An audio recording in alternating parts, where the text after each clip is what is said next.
they've probably all gone home by now. That gig we were just seeing just now, you have played in front of more than 300,000 people at once, haven't you? Yeah, we done in California, we played 350,000 people, yeah. The ones at the back really get a good deal, don't they?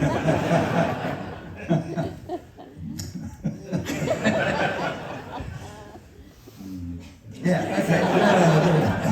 But that one, the one I'm talking about, that one with 350,000, they didn't have big screens then, did they? They didn't have screens in them, no. This was 1974. So at the back, they really didn't see much, and it's just being They're there. probably all out of the brains anyway. Anyway, we talked about all your heavy stuff, and many people absolutely love it. I mean, you sold 100 albums and so on.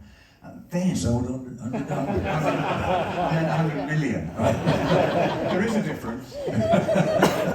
I was hopeless at maths. But then in complete contrast to all that stuff, Birmingham Royal Ballet come on to you, say they want to do a Black Sabbath ballet. I mean, what did you think with that? Yeah, it was a bit of a shock. Carlos Acosta got in touch with us and wanted He's to. the director of the ballet. Yeah. And got in touch with Ralph and management, and we organised a meeting in Birmingham to come to tell me his ideas. And I went, yeah, he said, I've had this vision for years and I've wanted to do it and make it into a ballet. I went, oh, God, how are you going to do that? And I had no idea how he'd do it. And I said, are you sure? He said, yeah, I've been planning it and whatever else. And Because he was a fan as a child. he was a fan, loving he was a fan. And that's basically how it started. And we had a few more meetings afterwards. And then, of course, we had to ask the other guys about it. And they all agreed. And that was it, you know. But I did say to Carlos, you realise when you put this on, the Sabbath fans are going to be different to the ballet. He went, yeah, I know. I said they could be standing up and shouting or whatever. He went, oh, great. Yeah, oh, well, no, that's it then. And it went down absolutely. It sold out. Fantastic. It's absolutely sold out. It was a week in Birmingham to start with, wasn't it? Yeah. As you say, it just went like that. Yeah. Sold out. And now they're in Europe and all those are sold out. And they're getting standing ovations every night. So it's brilliant. Which I should have been there tonight, by the way. You had a prior appointment, didn't you? Yes, I did. So here we are. But yeah, it's fantastic. Yeah, and that first night, you actually appeared on stage yourself. I did, yeah. Which I'd done a few. I was privileged to be there, and it was fantastic. The reaction when you appeared, because obviously there'd been dancers and whatever playing. Oh, I thought you were going to come out with a joke then. No, most people walked out by then anyway. No, seriously, when you came on, the place erupted. It was sensational. It was great, and I really enjoyed it. And you know, the ballet people, they're absolutely dedicated so much to it. They work really hard and rehearse. I watch them rehearse in the days. I mean, they're unbelievable. Pretty fit, aren't they? Oh, God. Yeah, I was a bit embarrassed really walking around, hobbling around. How was your stomach in? And I'm talking about things that are sort of... I'm talking about other things that you wouldn't associate with Black Sabbath. Fragrance. You got asked to cooperate in creating a perfume called Iommi. How on earth does that go? Well, how that came about was I was asked by Sergio, who owns a company called Sergioff in America, in Italy, and he asked me to do if I play on a charity record for him, and I said no, because I'd already done a couple of charity records, and I just can't keep doing charity records, you know. So I said, well, no, I can't at this time. I'm doing something else, which I was. Anyway, unknowns to me, he'd sent me a big box of perfumes it arrived at the door, and that made me feel so bad. I thought, oh God. And of course, I got in touch with him and said, oh, thanks very much, I'm sorry I couldn't do the track and whatever else. And we're talking, and we became friends, and he said, would you be interested in doing your own perfume? And I said, well, yeah, but I wouldn't know how to do it. He said, well, I know how to do it. He said your name. Yeah. He said, you give a list of all the things you like chocolate or, I don't know, wine or whatever you like, roses or... So I did about a list of stuff. And then they worked on it and made the ingredients and tried different combinations. And I mean, this was over a period of a couple of years. It weren't overnight. And he would come over. He'd actually bring over the little bottles. He'd bring like sort of 10 bottles over, and we'd try them at my house. And I go no. Then he'd come again with some more, and then some more. And we'd done it until there was one that I thought, well, this is great. I like this one. And I said, I like this one. He went, right, okay. And then that sort of started it rolling then. I hope Maria, your wife, was very much part of that process. She was, yes. She's also part of the video. You did a video. Yes, she's in the really video. moody video of Sudeley Castle to promote it, wasn't it? Yeah, we've done all the filming at Sudeley Castle, which was great, you know. And they allowed us to use the rooms and whatnot. And Maria played the ghost.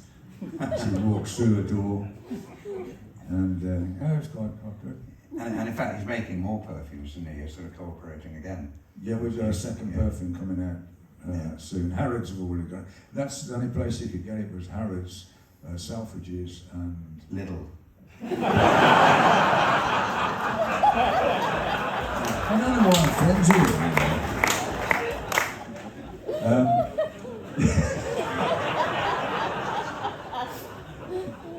It's a good job I know it, you know. That's brilliant. Just before we take the question, one more thing I must ask you about is Armenia. You got very involved with Armenia, one way or the other, all because of the earthquake back in the 80s, I think it was. Yeah, we got involved. We've done a charity record with another one. Yeah. We've done myself, Brian May, Ian Gillan, and a few others, actually, quite a few others. And we've done an LP to raise money for Armenia, for the earthquake disaster. And and then years and years later, they contacted Ralph, my manager, and the president wanted us to go over there and present us with the Order of Honor, which is a medal, their highest award. So, God, I couldn't believe it after all that time. So I went over with Ian Gillan and Pat Cash, of all people. I don't know how he got in, but he was Actually, some sort of racket. Oh, God. Oh, God. He blows it, doesn't he? So we went over and we got the award, the medal and whatnot, and they took us round to show us the schools in Armenia, well, a school, which was basically a tin shack, and it was just awful to see, and these kids are there with the instruments with like 3 strings on, and it was just awful. And Ian Gillan and myself on the way on the plane back to the UK said, why don't we, try and do something for them and raise some money and build a school. And so we managed to get an instrument company in Canada to donate all these instruments for them, and they were great. They did. But we built the school, which was great, a lovely school, and they loved it, and they supplied the instruments. Absolutely It was fantastic. really rewarding, really great. And you ended up doing a Eurovision Song Contest song for them. I did. Anyway, next, and we done. They called me up because we got quite involved with Army, and then the next one was I had a message. Could you do a Eurovision Song Contest song for us? Have you got anything now, I went, oh, God. So I got my engineer, I got Mike Exeter, who does always with me for 30 years. He does all the, he's a producer and engineer and whatnot. And we put this song together and worked overnight and the next day, and then sent it off for this band in Armenia, who's the biggest band they got there, and they recorded it. And of course, they went on TV for they had a competition to see which one would represent Armenia, and there was about 10 different songs from different people, and they picked my one. So I thought, oh God. So they asked me if I'd go to the Armenia, to the wherever it was, I think it was Sweden, I think. And Graham Norton announced it and got my name wrong. Oh, brilliant. So I never spoke to him since, mate. What did he call you? Oh, I can't remember, but it wasn't my name. I know what I called him. Oh God. Should we take some questions? Yeah. Thank you for all these that have been submitted. I can't do them all, but we'll do our best. The first one, actually, there's two people who've asked the same question. One is Joanne Smith from Lighthorn, Warwickshire, and one is John O'Wright from Stratford. Are you both here? Yeah. Great. If you could record a song with any singer alive or dead, who would it be? That's a really difficult one, but for me, I always fancied doing something with Tom Jones. And, you know, funny enough, years ago, I was saying to Nick, years ago, there was an April Fool joke going around that Tom Jones had joined Black Sabbath. And when I was living at their old house a couple of houses ago, the neighbours were coming around, oh, are you doing something with Tom Jones? I went, no, it was a joke. And this got around. Anyway, years later, when I saw Tom at when we done Buckingham Palace, he went, hey, did you see that thing in the press about me joining you guys? I said, yeah. He went, not a bad idea, is it? But I love his singing, and I've always had we went to the show, didn't we? Yeah, together. Years ago, to see him, really good. And did you see him on the D-Day celebrations, singing that solo brilliantly? Did you see it? And aged 84. Oh, his voice is still as strong. It's just phenomenal. So I had a thing about sort of maybe doing a blues track with him or something. Yeah, absolutely. He's I very asked versatile, him, isn't he? Here's an intriguing one from Duncan Ivory from Cheltenham. Hi Duncan, if you're somewhere there. As a fellow guitarist, when playing lead solos, I never play the same solo twice.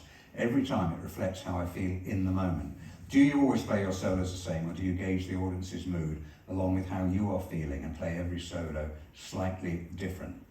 Yeah, I play solos to how I feel at that time. So it does vary? They do vary. I mean, they're never exactly the same every night. I can't do that. I like to play it similar, but, you know, whatever I feel at that time to put in. So, yeah, so they're never ever the same. This one is from Rob Dagley from Broadway. Evening, Rob. Why did you choose Broadway to make your permanent home? Where else do you spend your time? We got a house in Sandbanks, and we go down there every few weeks. But generally, I love Broadway. I love the people. It's such a nice place to live, and we got some great friends there. You know. You have got friends. Wait, you've got friends. As well as you, we got friends. There's some great questions here. Thanks very much for them. Robert Bennett from Solihull. Evening to you, Robert. Have there ever been any Spinal Tap moments when you've been on tour? If so, which would you say was the one that stands out the most? Yeah, there's been a few Spinal Tap moments. I don't know if you all know Spinal Tap, but it's all things that go wrong. And we had a spoof film, wasn't it? Yeah. We've had a few of them. In fact, the one time we were doing Madison Square Gardens, and we had Dio with us then, and we used to have this giant cross at the back, And this company built it for us, and the idea was it can be set on fire. It goes into flames at a certain time when you press the button. And the first night we were going to use it was at Madison Square Gardens. And we go on, and Ronnie builds the crowd up. Yeah, keep your eye on the cross, keep staring at that cross, building it up. And it went, psst. It was like, oh no. It was like so embarrassing. And he went, I guess you're not concentrating enough. And then we had another one, when we were with Ozzy, not that long ago really, and we used to have we had a stage, and our stage we had lifts, mechanical lifts that come up. Individual, yeah. The big geezers come up, Ozzy and me, and we'd rise up on these things, risers. And the one night it stuck, and Ozzy's coming up, and his head's just and it was like, oh God. And of course, you can't help but laugh. I mean, it ruins the show. It's the opening of the show, and you just can't help but laugh. And he's going, so they had to send somebody down because they were mechanical, and they had to wind him up, get him up to come out. So yeah, there's been a few things like that. This one's slightly poignant, really. It's from Justine Forrest from Cheshire. Thanks, Justine, for this. You lost your long-standing guitar technician, Mike Clement, in 2022, after he sadly passed away. How did you get around the challenge of communicating your preferred, unique technical setups for your guitars and equipment to someone new? Well, it was difficult because that setup Mike was involved in building, in how we'd have it. And also Mike Exeter knew a lot about what I'd used. But for me, I wasn't touring at that point. So it made it sort of a lot easier for me, because if I'd have been touring, I would have really panicked. But I had Jeff Beck's guitar tech come and help me out on the Commonwealth Games, and a couple of other things. I did a gig with Johnny Depp here in Birmingham.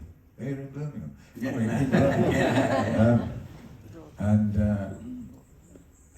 Did Jeff Beck's tech helped me then as well, so it was good.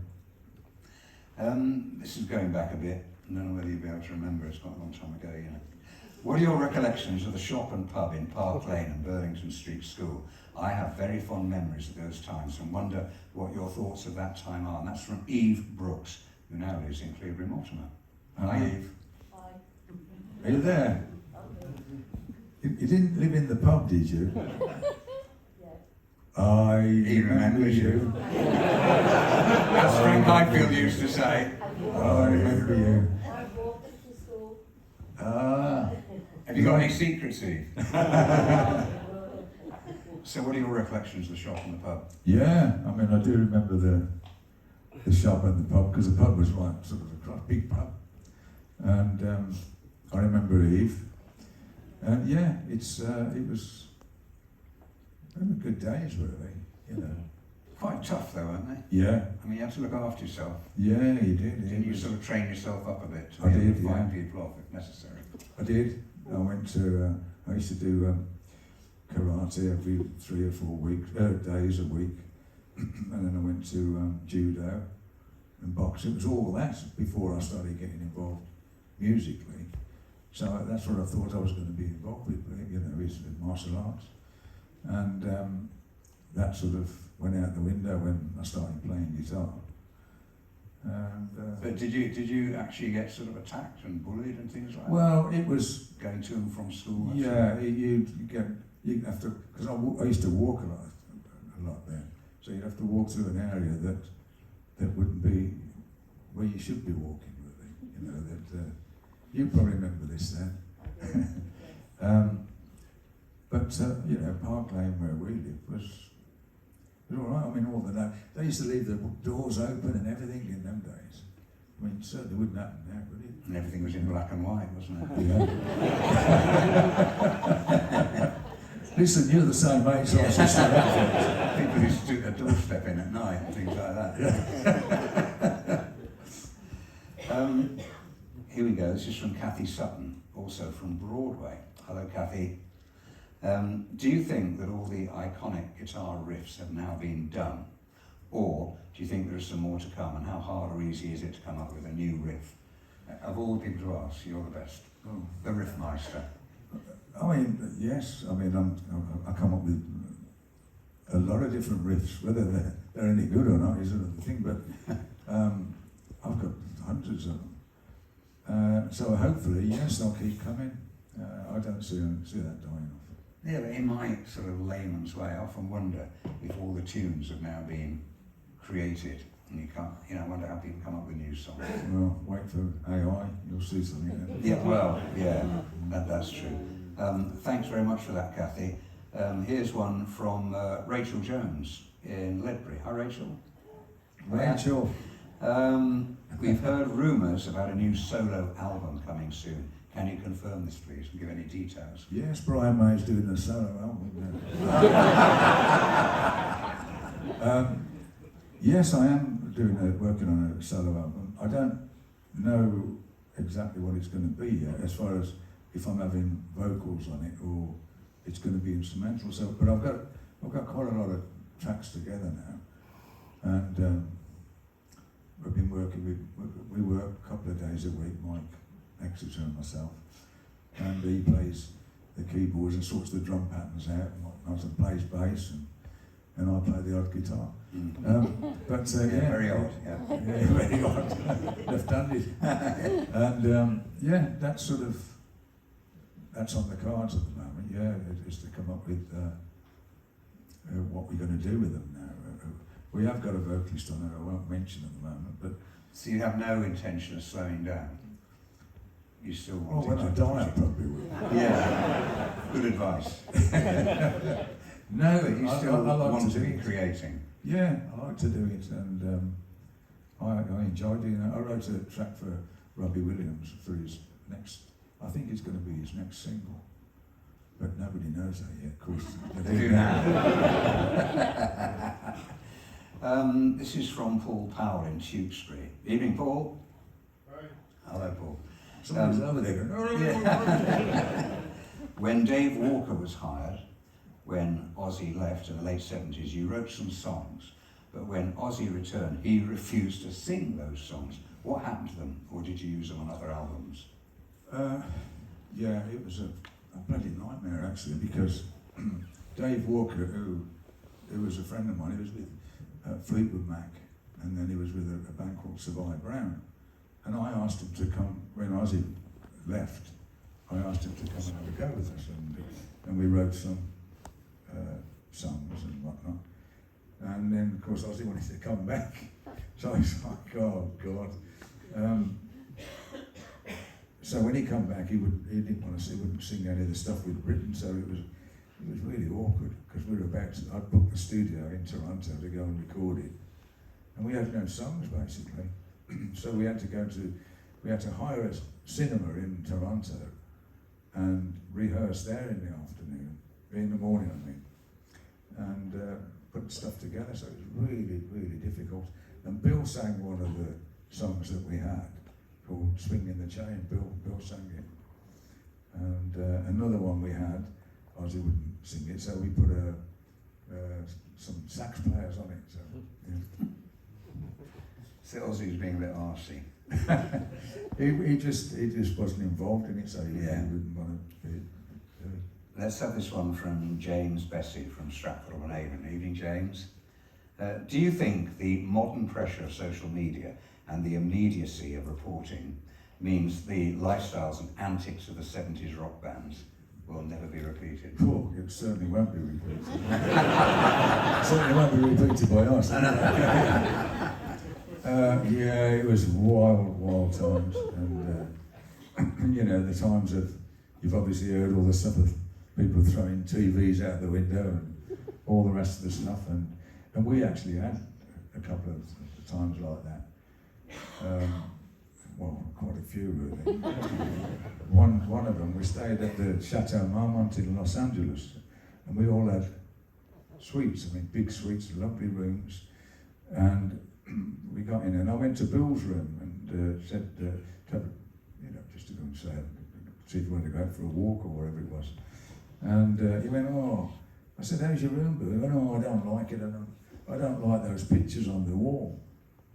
And of course I said, like an idiot, well, throw them out the window then. And he threw them out the window. And we were like on the top floor of this hotel. So this painting comes sailing down. And who should be at the bottom was the manager of the hotel. So it was like, oh no. And the phone went, Bill's phone went. I said, Bill, your phone's going. He went, can you answer it? So I answered it. I went, hello? And they said, this is the manager. The security are coming up to your room now. I went, oh, blimey. So knock on the door, and I said, I put the phone there, knock on the door, security, and basically they threw us out. And so Bill had to pay for because it was all smashed up, Bill had to pay for the paintings, and I mean, that's just one of the things that happened. I mean, there's so many things like that. I remember we were travelling by car across the, I can't even remember what part of America it was now, but it was all deserty. And you used to get these shops that had appeared miles from nowhere. So we'd stop and go in and get ice cream or whatever it was there. And one of the shops had all these fireworks. So we bought all the fireworks they'd got. And I don't know why, but we did. And anyway, we got to the hotel and been to the bar and all the rest of the stuff and come back. And then I'm in my room and what the hell was that? And I look through the peephole and it's all smoke coming under the door. Bloody hell, the hotel's on fire. And it turns out it was Ozzy down the end of the hall, lighting rockets and Roman candles along the thing. And they just had this place refurbished. So it was like, you can imagine the mess. And the police came and you couldn't see them because they're still flying rockets. And I came out the door and it was just horrendous. And they're shouting, the police are shouting down to him. Anyway, he stopped and they got to him, handcuffed him and took him away. And started taking him away. And they said, well, if you want him back, you've got to come down. I said, keep him in. Keep him in tonight. Get some rest. So, I mean, it was just, and of course, the bill was ginormous, you know, for all the refurbishments of the hall, of the all the room, because the rockets were hitting different doorways and of course they're burning. Didn't you paint Bill Ward gold ones? Yes, I did. When we were doing Volume 4 album, and we rented a house in Los Angeles, and it was the guy who owned the house was John DuPont, who was DuPont Products, who was huge, you know, for paint products. And so we rented this house, and it was fantastic. It had a ballroom and everything in. This is where we wrote Changes. And so Bill came back one night drunk, and me and Ozzy thought it'd be a good idea to undress him. And in the garage was all these paints, spray paints. So I found these gold tins of paint, and we took all his clothes off and sprayed him all gold. And then I got some clear sealer and sealed him as well. And it was a joke at first. Bill was sort of laughing, and then he went, "Ooh, ooh." He started throwing up. I thought, oh no. And he started body convulsing or whatever it is. So anyway, I found the ambulance, and they said, well, I said, can you come out? What's wrong with him? He's painted gold. What? I said, he's painted gold. And I'll tell you, they came out and they gave us such a roasting. I tell you that. And they said you could have killed him because his skin was not been able to breathe. They said, you've got to get this off. And they injected him with adrenaline. And they said, you've got to get this off, otherwise, you know. So anyway, we went in the garage again and got some paint removed. You can't make it up, can you, really? And rubbing him to try and get this paint off. And he was like a lobster. He was all red. Of course, he was so drunk that he was like, he just... And, disastrous. So that was one of the things with Bill. We never did that again. And another night, I set him on fire. Because it was a thing with Sabbath. We used to play each other up. And Bill was a fine candidate for it. If you didn't do anything to Billy, he'd say, is everything all right? He'd go, yeah, well, nobody's done anything to me. And yes, honestly. And so the one night, Bill and I had this little party piece, and we were using this new producer, and we were doing Heaven and Hell it was.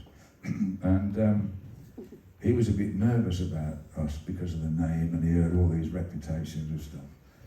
And so we really wound him up.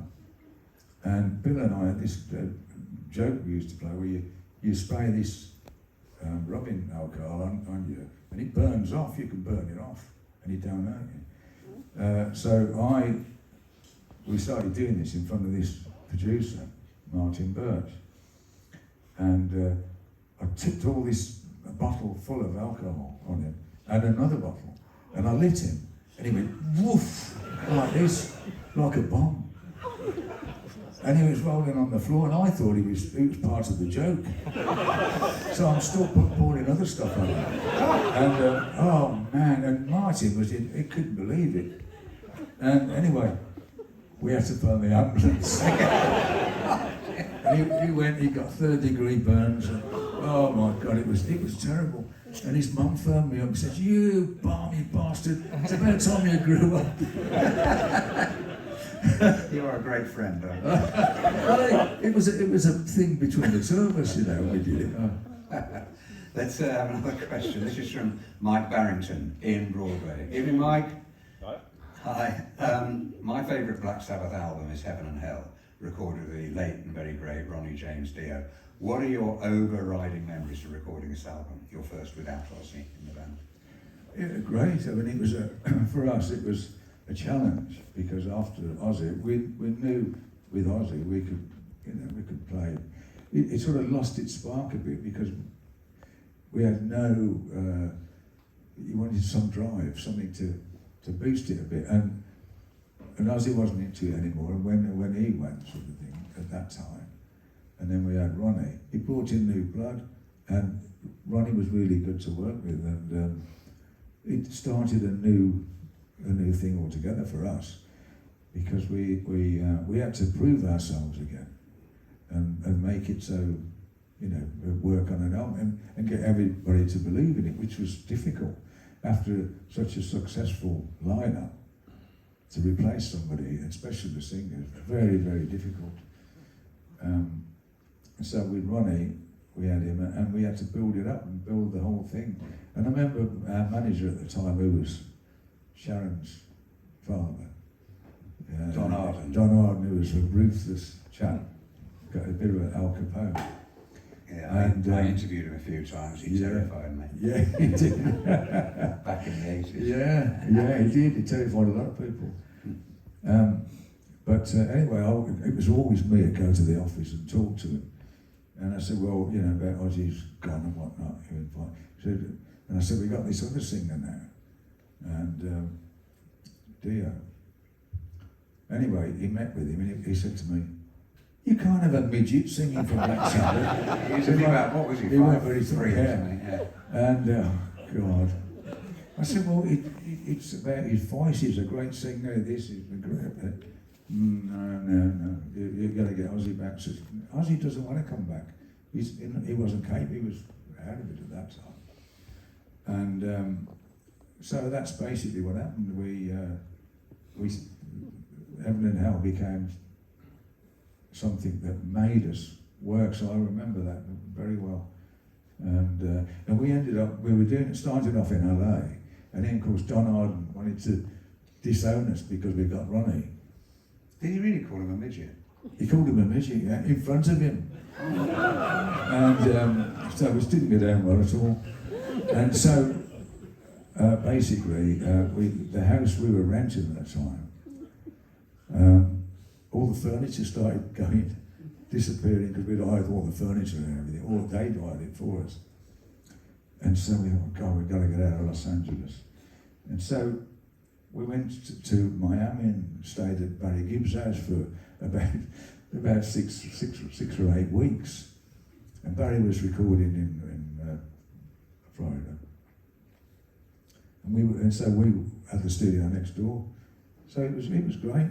It was a great time, and we wrote the Evelyn Howell and recorded it. Right, here's another sort of local question from Donna Evans, Chipping Camden.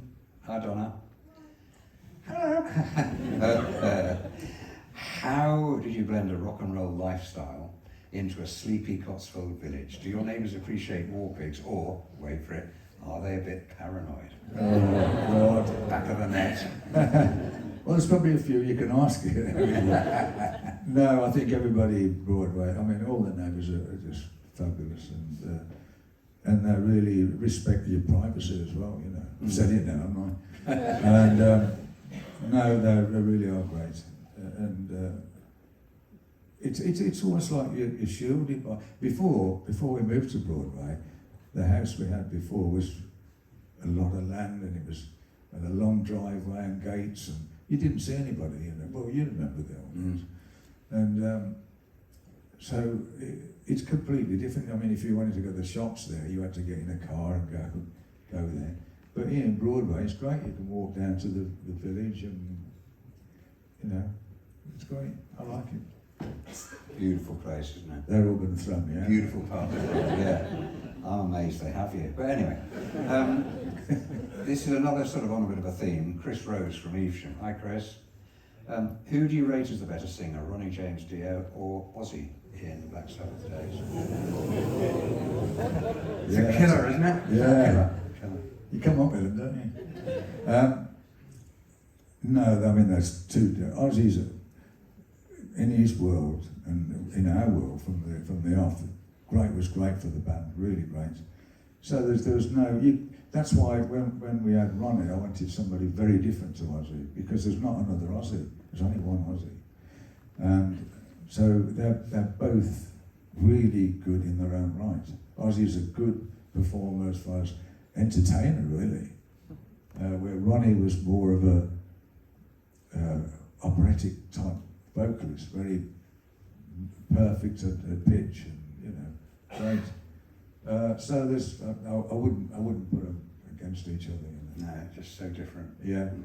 Well, thanks for all your questions. Won't take them all, but because we're getting towards the end of the evening, I just wanted to reflect right back to your earliest days, back in the 60s.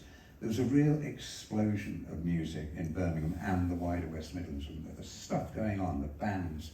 It's amazing and underrated. Yeah, a lot of bands then, yeah. I mean, there were people I just jotted them down off the top of my head today. Spencer Davis, The Move, Moody Blues, Slade, Led Zeppelin, Dexys Midnight Runners, Musical Youth, Ocean Colour Scene, Duran Duran, ELO, The Fortunes, Traffic, UB40, Judas Priest, Wizard, Chicken Shack, all in the sort of 60s, 70s and going into the 80s. It's amazing. Just mention them again. Oh, Black Sabbath. But, you know, no one really talks about how incredible the West Midlands has been for producing bands, including your own, obviously. Yeah, I mean, there's so much coming out of Birmingham. There really is. And in those days, in the early days, of course, we used to all meet up, well, not all of us, but we'd meet up with the bands at that time, like Wood and Bev, and at the Pie Stand, a stand there. This is on a Saturday night after you've been gigging. Yeah, after you've been gigging. You remember that, don't you? The Pie Stand. No, I was at school, mate. Alex. And they had this pie stand, and then after everybody's done the gigs, and around about 2 o'clock in the morning, you'd turn up at this pie stand, have a cup of coffee. Was it behind the Albany Hotel or something like that, wasn't it? Smallbrook. It was in, right in the centre of Birmingham. Yeah, it was in the centre of Birmingham, yeah. And it was great, and you meet Denny Lane and the Moody Blues and all sorts of people there, you know, it was great. Terrific days, really. I've always said you're a bit of a fossil, haven't I? But now it's official, isn't it? Yeah, he happened You to better say, explain. by the way, he said this on the news on BBC. Yeah, I did actually. Now. One day, yeah, thank you very much. Come on, they've announced. Yeah, they named the fossil after me. See? It's asking They for did, trouble, isn't it? 480 That's million brilliant. year old fossil. And of course he has to say something. So yeah, which is great really, great honour I suppose, yeah. I'm a fossil, really a fossil. You really. And you're also an honorary doctorate, an honorary doctor at the University of Coventry. Coventry, yeah. How did that come And a about? professor as well, but we won't And go what? into it. Professor A as well? professor. Oh, God. Oh, I mean, you know, it's Forgive just me. endless, isn't it? Yeah. So do you get involved there? Yeah, I was involved for a while, and up until the COVID started, and then he could have knocked everything. In fact, I was there when working with this band that was in Coventry there, and one of them got COVID, and I thought, oh no. But yeah, so we stopped doing it for obvious reasons, you know. And I haven't been back there for a while to do anything, but I was doing. Visiting there and working with some of the students, yeah. Can I ask you a sort of final question, really? What would Why am I here? Yeah. What's it all about? Now, what would an old Tony Iommi say to a young, growing up now Tony Iommi? God, I mean, the world is so different now, and certainly the music business is. I liked it in our day because you actually had to make everything, you had to do everything yourself. You couldn't just go in and buy a pedal that gives you that sound, and buy an amplifier that gives you that sound, and have videos you can copy and learn from. None of that existed. You made your own thing, and that's the difference. I much preferred the old way of having to create yourself. I think it's a bit difficult now to look on that. It's such a different world for musicians now. You don't see many bands as such now, do you? At least that's the impression I get. You get lots of singers, and you know, be backed by, you know, synthesizers and things like that. Well, yeah, and a lot of bands these with guitars and drums and all that. Yeah, and these days people do recordings at home and do. It's not the same, you know, where you used to all go in a room and play and jam and create something. It's not, you know. Kids nowadays sit at home on a computer and do stuff like that. So you lose that sort of camaraderie with everybody. Did your parents live long enough to see you being successful? Yes, they did. And some of my aunts as well, who said, "You'll never do any good. Why don't you get a proper job?" Actually, my parents said that as well. But yeah, they did, and it was great for me because, well, one day when we started doing well, I bought my dad a Rolls Royce, and I said it was his birthday, and I said to this company called Broughton's, it was with Rolls Royce. I said, "Can you take it over and we'll put it in the garage for when he comes home?" So they brought it over and they put a crate of champagne in the back and everything like that. Really over the top. And I said to him when he got home, I said, "Dad, can I have a look in the garage?" And he went, "Why?" I said, "Well, can I have a look?" And he can have a look, and there's this car. "Whose is that?" I said, that's yours." "Oh, I don't want that bloody thing." Gratitude. Yeah, I said, "Yeah, what am I going to do? Drive to work in that?" So I phoned Broad's. I said, can I swap it for someone else?" I went, "Well, why? What's wrong with it?" "It's a Rolls Royce." I said, "Well, he doesn't like it." Oh God! So I ended up, I got him a Jag, and he liked that. But yeah. And what do they think of your music as an older generation? After I think when the first album came out, they were sort of a bit proud, you know. And when he started getting in the charts and doing well, oh yeah, my son, you know. And I think that happened with all of us really, because it's a bit like that then. You sometimes pinch yourself at how successful you've been. We've been really lucky. It's been great. Well, it's not just lucky. Well, no, we've worked. Really hard and overcome And we incredible adversity. We happened to be able to create something that wasn't around at that time, and I'm very proud of that. And you know, we've got obviously every time we get an award, it brings it home again for how lucky you are and how proud you are to be able to do that.